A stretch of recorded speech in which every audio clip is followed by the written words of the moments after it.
Martial तारास YouTube channel पाहटा set खन और इन पाहटा सेट खन सानाम को सगुन दाराम और जोहार। अब सानाम गिबन बाडाया आदिवासी सेंगेल अभियान अन आयुरते मोड़े पनत रे गापा 11/2/2023 11 फेब्रुआरी भारत रे बेंगल बिहार उड़ीसा झारखंड आसाम रेना आयमा टोठारे रेल रोड चक्का जाम हुआ और नोआरे सानाम आदिवासी संताड़ और बांग गाते गावता को से समाज सुसरिया को सानाम को दो देला काट को सोशल मीडिया तलाते मेनखान नोंडे आबो बोन नेलेआ जे भारत जाकात मांझी पारगाना महल जहां आदिवासी सेंगेल अभियान जहां रेल रोड चक्का जाम कर्मसूची ओनाय विरोध का और गापाना कर्मसूची आदिवासी सेंगेल अभियान जहां पश्चिम मेदिनीपुर और झाड़ग्राम डिस्ट्रिक्ट ते जहां खेमासुली रे होयोग कना नोआ को आर बांग भारत जाकात मांझी पारगाना महल झाड़ग्राम डिस्ट्रिक्ट पाहटा सेट खन को विरोध का नोआ इदी कते आदिवासी सेंगेल अभियान रेन जहां गोंके को मेना को उनको चेक को मेना देला तोय बोन आजम लेगे। हेलो हेलो देवेन गोंके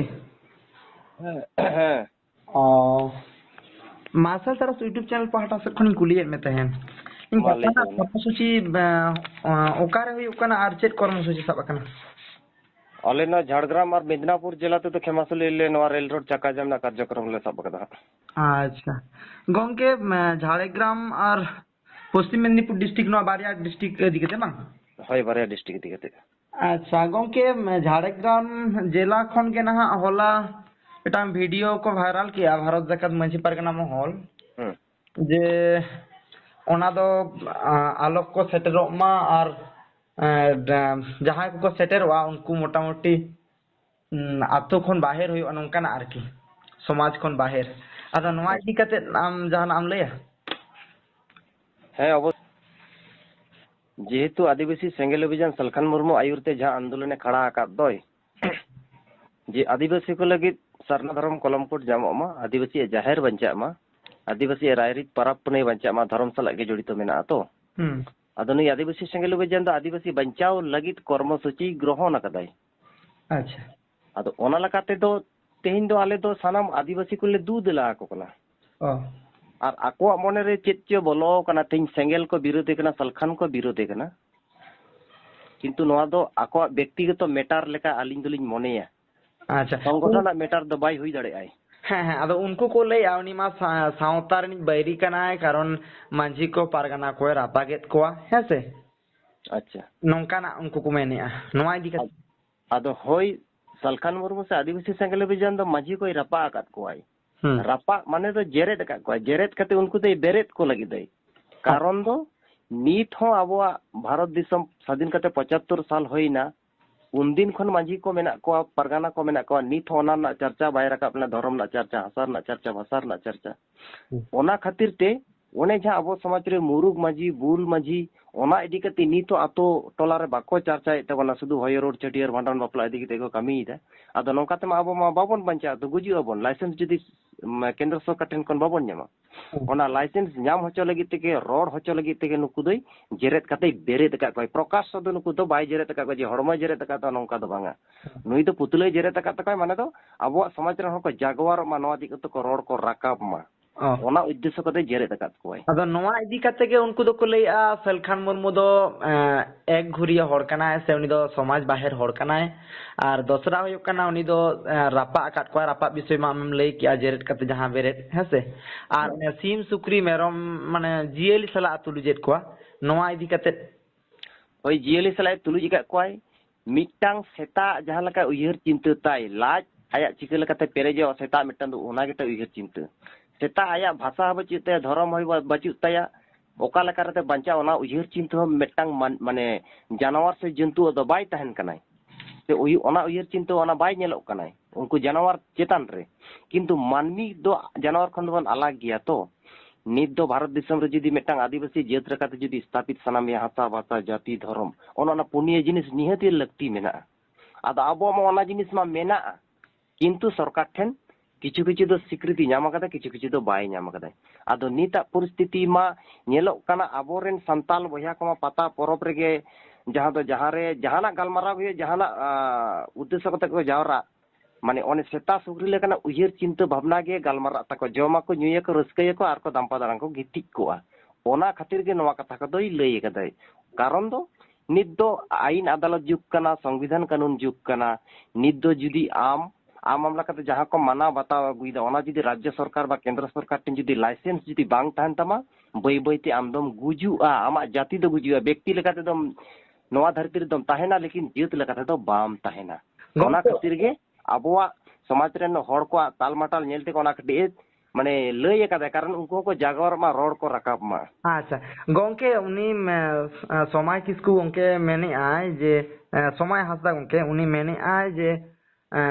ᱢᱟᱱᱮ ᱥᱮᱞᱠᱷᱟᱱ ᱢᱩᱨᱢᱩᱣᱟᱜ ᱡᱟᱦᱟᱸ ᱜᱟᱯᱟᱱᱟᱜ ᱠᱚᱨᱢᱚᱥᱩᱪᱤ ᱚᱱᱟ ᱫᱚ ᱮᱲᱮ ᱜᱮᱭᱟ, ᱚᱱᱟ ᱫᱚ ᱦᱚᱲ ᱵᱤᱵᱷ্ᱨᱟᱱᱛᱚ ᱠᱟᱱᱟ ᱟᱨ ᱦᱚᱲᱮ ᱮᱲᱮᱭᱮᱫ ᱠᱚᱣᱟ। ᱢᱟᱱᱮ ᱤᱧ ᱠᱩᱞᱤ ᱞᱮᱫᱮ ᱛᱟᱦᱮᱱᱤᱧ ᱡᱮ ᱱᱚᱣᱟ ᱠᱩᱲᱢᱤ ᱠᱚᱣᱟᱜ ᱡᱟᱦᱟᱸ ᱮᱥᱴᱤ ᱟᱨ ᱵᱟᱝ ᱡᱟᱦᱟᱸ ᱟᱹᱫᱤᱵᱟᱹᱥᱤ ᱢᱟᱨᱟᱝ ᱵᱩᱨᱩ ᱵᱟᱧᱪᱟᱣ ᱤᱫᱤ ᱠᱟᱛᱮ ᱱᱚᱣᱟ ᱢᱟᱛᱚ ᱥᱚᱴᱷᱤᱠ ᱮᱡᱮᱱᱰᱟ ᱠᱟᱱ ᱜᱮᱭᱟ, ᱢᱮᱱᱠᱷᱟन ᱩᱱᱤ ᱠᱟᱹᱴᱤᱡ ᱮভয়েড ᱜᱮᱭᱟ ᱚᱱᱟ ᱠᱩᱠᱞᱤ ᱨᱮᱱᱟᱜ ᱮᱱᱥᱟᱨ। उनी लैया बांगा उनी मा आले होले कमी कान गया, भारत जाकात मंझी पारगना महल होय कमी कान गया नोवा इदी काते, तबे खान आले दो नोवा रे दो सपोर्ट बनू लिया, कारण उनी दो जोग्य माने जोग्य लीडर बांग कनाय आर सावता बहिर्भूत हर कनाय आर उनकान कमी का उनी जहां ले किया जे उनी दो ना ये बांग ये तया माने जोग्य हर बांग कनाय नोवा इदी काते जहाना ᱟᱫᱚ ᱤᱧ ᱫᱩᱧ ᱢᱮᱱᱟ ᱥᱚᱢᱟᱭ ᱦᱟᱸᱥᱫᱟ ᱜᱚᱢᱠᱮ ᱡᱟᱦᱟᱸᱭ ᱢᱮᱱ ᱟᱠᱟᱫᱟᱭ ᱚᱱᱟ ᱫᱚ ᱟᱭᱟᱜ ᱢᱟᱱᱮ ᱢᱚᱱᱮ ᱠᱷᱚᱱ ᱫᱚ ᱵᱟᱭ ᱞᱟᱹᱭ ᱟᱠᱟᱫᱟ, ᱦᱤᱸᱥᱟᱹᱥᱩᱭᱟᱹ ᱠᱟᱨᱚᱱ ᱛᱮ ᱱᱚᱝᱠᱟᱱᱟᱜ ᱫᱚᱭ ᱨᱚᱲ ᱟᱠᱟᱫᱟᱭ। अच्छा ᱟᱨ ᱠᱟᱨᱚᱱ ᱟᱠᱚ ᱛᱟᱞᱟ ᱨᱮᱠᱚ ᱢᱟᱱᱮ ᱠᱩᱠᱞᱤᱜ ᱢᱟᱠᱚ, ᱟᱹᱫᱤᱵᱟᱹᱥᱤᱭᱟᱜ ᱡᱟᱦᱟᱸ ᱛᱤᱱᱟᱹᱜ ᱵᱷᱟᱨᱚᱛ ᱫᱤᱥᱚᱢ ᱨᱮ ᱡᱤᱛᱠᱟᱹᱨ ᱟᱠᱟᱱᱟ ᱱᱤᱛ ᱯᱚᱨᱡᱚᱱᱛᱚ ᱮᱠᱢᱟᱛᱨᱚ ᱥᱟᱞᱠᱷᱟᱱ ᱢᱩᱨᱢᱩ ᱜᱮ ᱡᱤᱛᱠᱟᱹᱨ ᱟᱠᱟᱫᱟ। ᱱᱚᱣᱟ ᱨᱮᱱᱟᱜ ᱮ ᱴᱩ ᱡᱮᱰ ᱯᱨᱚᱢᱟᱱ ᱢᱮᱱᱟᱜᱼᱟ, ᱠᱚᱯᱤ ᱢᱮᱱᱟᱜᱼᱟ, ᱟᱞᱮ ᱴᱷᱮᱱ ᱦᱚᱸ ᱢᱮᱱᱟᱜᱼᱟ, ᱥᱟᱞᱠᱷᱟᱱ ᱢᱩᱨᱢᱩ ᱴᱷᱮᱱ ᱦᱚᱸ ᱢᱮᱱᱟᱜᱼᱟ। अच्छा ᱟᱨ ᱚᱱᱟ ᱠᱚᱯᱤ ᱟᱠᱚ ᱴᱷᱮᱱ ᱦᱚᱸ ᱦᱚᱭᱛᱳ ᱢᱮᱱᱟᱜ ᱨᱮᱦᱚᱸ ᱞᱟᱡᱟᱣ ᱥᱚᱨᱚᱢ ᱵᱚᱛᱚᱨ ᱛᱮᱠᱚ ᱵᱟᱠᱥᱚ ᱨᱮᱠᱚ ᱵᱟᱭ ᱜᱤᱰᱤ ᱟᱠᱟᱫ ᱛᱟᱠᱚᱣᱟ। ᱚᱱᱟᱛᱮ ᱥᱟᱞᱠᱷᱟᱱ ᱢᱩᱨᱢᱩ ᱥᱚᱴᱷᱤᱠ ᱠᱟᱹᱢᱤ ᱠᱟᱱᱟᱭ, ᱢᱟᱱᱮ ᱱᱤᱥᱴᱟᱹ ᱯᱩᱥᱴᱟᱹ ᱮᱠᱮᱱ ᱢᱮᱱᱟᱜᱼᱟ ᱟᱹᱫᱤᱵᱟᱹᱥᱤ ᱵᱟᱧᱪᱟᱣ ᱨᱮᱱᱟᱜ ᱮᱡᱮᱱᱰᱟ ᱠᱟᱱ ᱛᱟᱭᱟ। ᱟᱨ ᱱᱩᱠᱩ ᱡᱟᱦᱟᱸ ᱠᱚ ᱵᱷᱩᱣᱟᱹ ᱠᱟᱛᱷᱟ ᱠᱚ ᱞᱟᱹᱭᱫᱟ ᱱᱚᱣᱟ ᱫᱚ ᱮᱠᱮᱵᱟᱨᱮ ᱮᱲᱮ ᱠᱟᱛᱷᱟ ᱠᱟᱱᱟ, ᱦᱤᱸᱥᱟᱹᱥᱩᱭᱟᱹ ᱠᱟᱨᱚᱱ ᱛᱮ ᱱᱚᱣᱟ ᱠᱟᱛᱷᱟ ᱠᱚᱫᱚ ᱠᱚ ᱞᱟᱹᱭ ᱟᱠᱟᱫᱟ ᱡᱮ ᱥᱟᱞᱠᱷᱟᱱ ᱢᱩᱨᱢᱩ ᱟᱞᱚᱭ ᱧᱩᱛᱩᱢᱚᱜ ᱢᱟᱭ, ᱟᱞᱮ ᱞᱮ ᱧᱩᱛᱩᱢᱚᱜ ᱢᱟ। অতএব ᱢᱤᱫ ᱠᱟᱛᱷᱟ তে ᱞᱟᱹᱭ ᱜᱟᱱᱚᱜᱼᱟ ᱡᱟᱦᱟᱱᱟᱜ ᱱᱮᱛᱨᱤᱛᱵ ᱮᱢ ᱠᱚᱨতে ᱜᱮᱞᱮ ᱢᱤᱫᱴᱟᱝ ᱞᱤᱰᱟᱨ ᱫᱚ ᱫᱚᱨᱠᱟᱨᱚᱜᱼᱟ। ᱩᱱ ᱫᱟᱨᱟ ᱥᱤᱫᱩ ᱢᱩᱨᱢᱩ ᱠᱟᱹᱱᱩ ᱢᱩᱨᱢᱩ ᱡᱟᱦᱟᱸ ᱞᱮᱠᱟ ᱱᱮᱛᱨᱤᱛᱵ ᱠᱤᱱ ᱮᱢ ᱞᱮᱫᱟ, ᱠᱤᱱᱛᱩ ᱟᱹᱠᱤᱱ ᱛᱟᱭᱚᱢ ᱨᱮ ᱟᱛᱷᱟᱢ ᱦᱚᱲ ᱠᱚ ᱛᱟᱦᱮᱸ ᱠᱟᱱᱟ। ᱟᱛᱷᱟᱢ ᱦᱚᱲᱟᱜ ᱧᱩᱛᱩᱢ ᱵᱟᱝ ᱦᱩᱭ ᱞᱮᱱᱟ ᱛᱚ ᱥᱤᱫᱩ ᱢᱩᱨᱢᱩ ᱠᱟᱹᱱᱩ ᱢᱩᱨᱢᱩᱣᱟᱜ ᱧᱩᱛᱩᱢ ᱪᱮᱠᱟ ᱞᱮᱠᱟᱛᱮ ᱦᱩᱭᱱᱟ? ᱠᱟᱨᱚᱱ ᱫᱚ ᱩᱱᱠᱤᱱ ᱱᱮᱛᱨᱤᱛᱵ ᱠᱤᱱ ᱮᱢ ᱮᱫᱟ, ᱞᱤᱰᱟᱨᱥᱤᱯ ᱠᱤᱱ ᱮᱢ ᱞᱮᱫᱟ। ᱢᱤᱫᱴᱟᱝ ᱟᱱᱫᱳᱞᱚᱱ ᱠᱷᱟᱲᱟ ᱠᱚᱨতে ᱜᱮᱞᱮ ᱞᱤᱰᱟᱨ ᱫᱚ ᱟᱢ ᱢᱟᱱᱟᱣ ᱵᱟᱛᱟᱣ ᱦᱩᱭᱩᱜ ᱛᱟᱢᱟ, ᱟᱨ ᱩᱱᱤᱭᱟᱜ নীতি নিয়ম যদি বাম মানা বাতাও ᱚᱱᱟ ᱥᱚᱝᱜᱚঠᱚᱱ ᱥᱮ ᱟᱢᱟᱜ ᱡᱟᱦᱟᱸ ᱮᱡᱮন্ডᱟ ᱠᱚᱢ ᱥᱟᱢᱟᱭ ᱠᱟᱫᱟ ᱚᱱᱟ ᱵᱟᱥᱛᱚᱵᱟᱭᱤᱛ ᱵᱟᱭ ᱨᱩᱯᱟন্তরিত ᱦᱟᱯᱮᱱ ᱫᱤᱱ तबे ᱨᱮ। ᱚᱱᱟᱛᱮ तबे पुष्टक कना नोवा तबे माने आमाक कथाते नोवा पुष्टक कना जे उनको दे हिस्सा सुया कारण तेगे उनी दो को विरोधे कना माने একবারে রাইট কথা কানে হিংসাসুᱭᱟᱹ কারণ কানা। एजेंडा हो माने बांचाव ना जहां एजेंडा कना आदिवासी जहां अब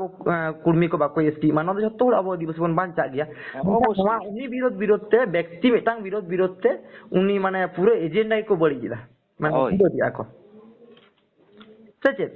ᱦᱳᱭ ᱮᱠᱵᱟᱨᱮ ᱨᱟᱭᱤᱴ ᱠᱟᱛᱷᱟ ᱠᱟᱱᱟ। ᱚᱱᱟ ᱟᱠᱚ ᱛᱟᱞᱟᱨᱮ ᱚᱱᱟ ᱫᱚ ᱵᱮᱠᱛᱤ ᱦᱤᱸᱥᱟᱹᱥᱩᱭᱟᱹ ᱠᱟᱱᱟ, ᱠᱤᱱᱛᱩ ᱮᱡᱮᱱᱰᱟ ᱢᱟ ᱡᱮᱛᱮ ᱦᱚᱲᱟᱜ ᱜᱮ ᱠᱟᱱᱟ ᱟᱨ ᱡᱮᱛᱮ ᱟᱹᱫᱤᱵᱟᱹᱥᱤᱭᱟᱜ ᱜᱮ ᱠᱟᱱᱟ। अच्छा कारण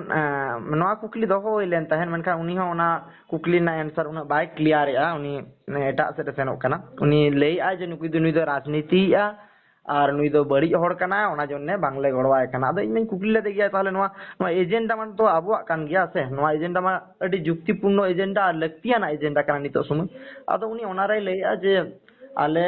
आंदोलनी आले भारत जाकात मंजी पारगना महल आले गेले आंदोलना हेसे उनी दो बांगा आर कुकली दोहो लेना ताहले मेटांग क्लिप जखन नेलेना जे उनी एटा कोई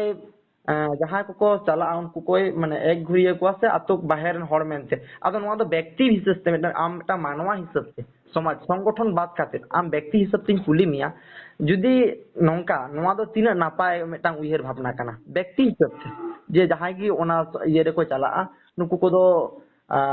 माने बारन दरकार दाडम दरकार और बांग एक घुरिए दरकार ᱟᱫᱚ ᱡᱮᱦᱮᱛᱩ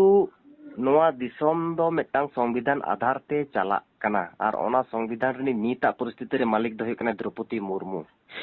ᱟᱫᱚ ᱩᱱᱫᱤᱱ ᱡᱟᱦᱟᱸ ᱞᱮᱠᱟ ᱯᱟᱹᱦᱤᱞ ᱚᱵᱚᱥᱛᱟ ᱛᱟᱦᱮᱸ ᱠᱟᱱᱟ ᱡᱮ ᱟᱵᱚᱣᱟᱜ ᱥᱚᱢᱟᱡᱽ ᱨᱮ ᱨᱩᱢᱩᱜ ᱵᱩᱞᱩᱜ ᱫᱟᱹᱱ ᱰᱟᱸᱰᱚᱢ ᱦᱤᱸᱥᱟᱹᱥᱩᱭᱟᱹ ᱛᱟᱦᱮᱸ ᱠᱟᱱᱟ, ᱩᱱ ᱫᱟᱨᱟ ᱛᱟᱦᱮᱸ ᱠᱟᱱᱟ, ᱩᱱ ᱫᱟᱨᱟ ᱯᱨᱚᱪᱚᱞᱚᱱ ᱛᱟᱦᱮᱸ ᱠᱟᱱᱟ। ᱱᱤᱛ ᱫᱚ ᱢᱟᱹᱱᱢᱤ ᱠᱚ ᱡᱟᱜᱣᱟᱨ ᱦᱮᱡ ᱮᱱᱟ, ᱥᱚᱝᱵᱤᱫᱷᱟᱱ ᱠᱚ ᱵᱟᱰᱟᱭᱮᱫᱟ ᱟᱨ ᱪᱟᱞᱟᱠ ᱪᱩᱛᱩᱨᱚᱜ ᱠᱟᱱᱟ ᱠᱚ। ᱚᱱᱟᱛᱮ नीता परिस्थिति रे दो आर उन्दिना परिस्थिति रे तुले जोखा लका ओना दो बाय गानोय उन्दिन जहां लका एका घुरिये ले दिया नित दो ओना परिस्थिति बाम तैयार दरा नित जुदी मेका घुरिया जहां ओना एका घुरिये ना कथाय ले दा से कार्यक्रम करावाय नित दो पुलिस प्रशासन मेना को आईन मेना ओना आईन सहायता उनी हर जुदी हतावाय उनको विरुद्ध रे उनको एक्शन हताव तक बाध्य प्रशासन अतएव ओनाते सलखान मुर्मू नित दो सणा का लेय नितो दो आदो माने समाज समाज खन को बहिष्कार के पिया से डांडम पिया को नीता परिस्थिति आदो बचु आदो आको तला रे ओना जिनिसटा संविधान जिनिसटा बाडाय मेना आछे बांग जे भारत देशम दो संविधान सिस्टम पे चला कना आर ओनारनी मालिक दो द्रौपदी मुर्मू कना से मेटांग राष्ट्रपति गे माने ओना आको तला रे होयतो बाडाय बनु आको दो को बाडाय होयतो भारत देशम दो मेटांग एमनी गे चला कना आर पॉलिटिकल दिसम कना नोहा को बाडाय आछे बांगा कारण भारत देशम दो वोट तेगे नेता मंत्री को बेना जहां नेता मंत्री सांगे को उनको के दिसम को चलावा और उनको जते को अमवा और मेटांग सिस्टम ते मेटांग आईन मेना से संविधान मेना आदो इनिन मनेया आदिवासी संगलो विजन पास्टा कोने मनेया भारत जगत माझी परगना मोहला नियम कानून रे दो ओना दिस हुदिस दो बचु तकवा जे मेटांग संविधान आधार ते चला कना भारत देशम दो अतएव आले दो ओना दो घोर ले विरोधिता दा नीता परिस्थिति रे दो डांडम बारन से मेटांग बहिष्कार दो नित दो मेटांग मानमी बाम करा दरेया मेटांग फंडामेंटल राइट एक्ट आया मौलिक अधिकार मेना ते ओना लेका जे बंचाव रना अधिकार मेना ते भारत देशम रे ताहे कते अतएव ओना दो आम दो बाम माना दरेया गोंके नोआ चैनल से माने नोआ चैनल थ्रू ते आम दिसोम हर को चेत बार्ता एम सनामिया इन दिसोम हर को निये के बार्ता एम सनाया सलखान मुर्मू जहां आंदोलन खड़ा कदाय सलखान मुर्मू जहां एजेंडा सामांग कदाय नोआ रे को शामिलो मा नित दो अबो तला रे नित मेटांगे नेता मेना मेटांगे नीति मेना मेटांग रणनीति मेना नई बन गड़वाय मा लागे धरा आर बो